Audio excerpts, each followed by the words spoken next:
বিসমিল্লাহির রহমানির রহিম। আসসালামু আলাইকুম। কেমন আছেন সবাই? আশা করছি ভালো। হাজির হয়ে গেলাম খুবই মজার একটা নাস্তা রেসিপি নিয়ে। চলেন দেখে নেই কিভাবে করছি। প্রথমে একটা বাটিতে নিয়েছি হাফ কাপ সুজি, হাফ কাপ ময়দা, দিচ্ছি স্বাদ মতো লবণ,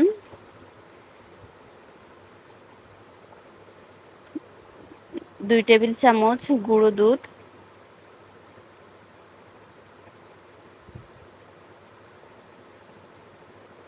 নিয়েছি বেকিং সোডা হাফ চামচের থেকে কিছুটা কম,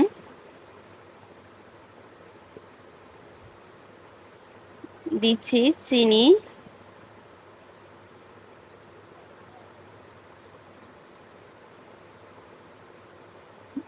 3 টেবিল চামচ। এখন একটা ডিম দিয়ে দিচ্ছি।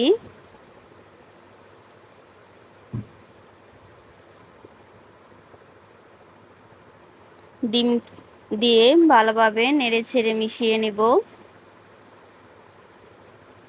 এখন দিচ্ছি নর্মাল পানি।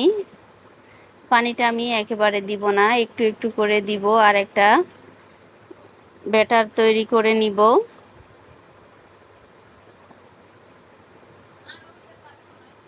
একটু সময় নিয়ে ব্যাটারটা তৈরি করে নিতে হবে যেন সব কিছু ভালোভাবে মিশে যায়।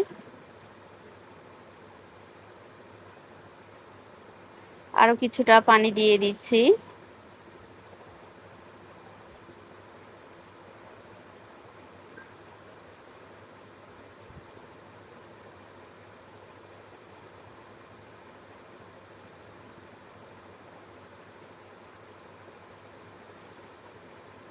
এই গরমে তেল ছাড়া এই মজার নাস্তাটি বানিয়ে নিতে পারেন সকাল কিংবা সন্ধ্যায়। বাচ্চাদের টিফিনেও রাখতে পারেন চাইলে, বাচ্চারা খুবই পছন্দ করবে।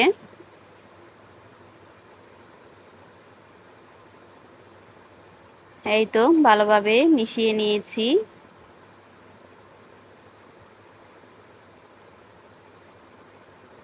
আরও একটু পানি দিয়ে ভালোভাবে নেড়ে নিচ্ছি।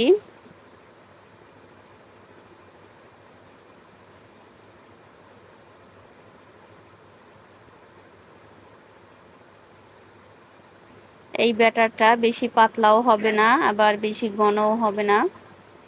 যেহেতু সুজি দিয়েছি, এটা কিছুক্ষণ রেস্টে রাখার পরে ফুলে উঠবে।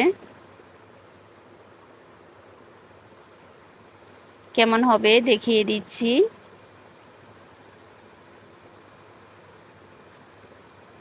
একটু ভালোভাবে ফেটিয়ে নিচ্ছি।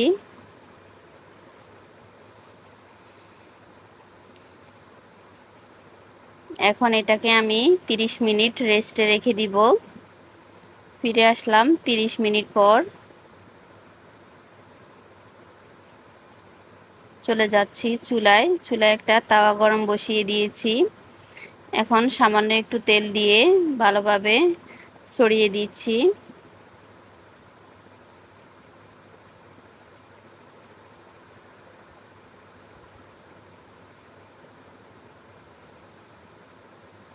এখানে সামান্য একটু তেল দিলেই হবে, বেশি তেল দিতে হবে না।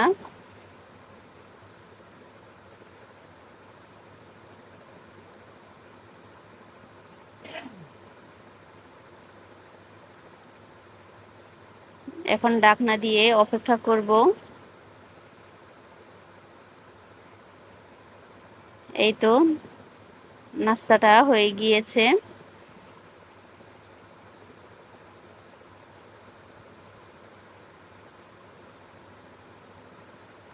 এভাবে আমি সবগুলো বানিয়ে নিব।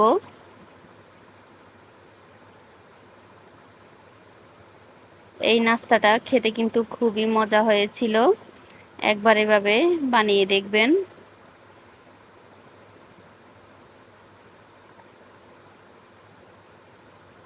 এখানে বেকিং সোডা দেওয়ার কারণে জালি জালি হয়েছে।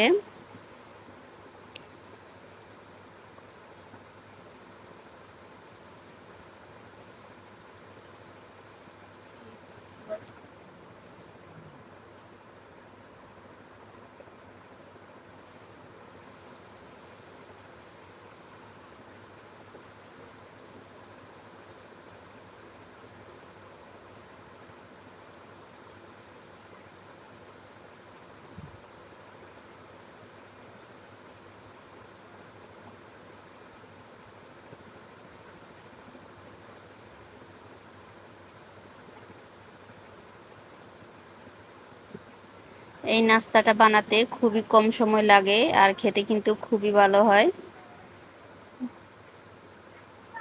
আমি প্রায় সবগুলো বানিয়ে নিয়েছি, পরিবেশন করে দেখাচ্ছি কেমন হয়েছে। এতক্ষণ যারা ধৈর্য নিয়ে আমার ভিডিওটি দেখেছেন অথচ লাইক দিতে ভুলে গিয়েছেন, প্লিজ একটা লাইক দিয়ে দিবেন। আর এইরকম নতুন নতুন রেসিপি পেতে পপিস কুকবুকের সাথেই থাকবেন।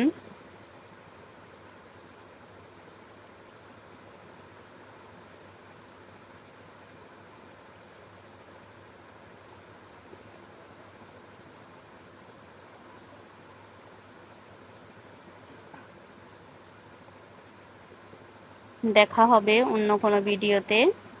সে পর্যন্ত সবাই ভালো থাকবেন। আসসালামু আলাইকুম। আল্লাহ হাফেজ।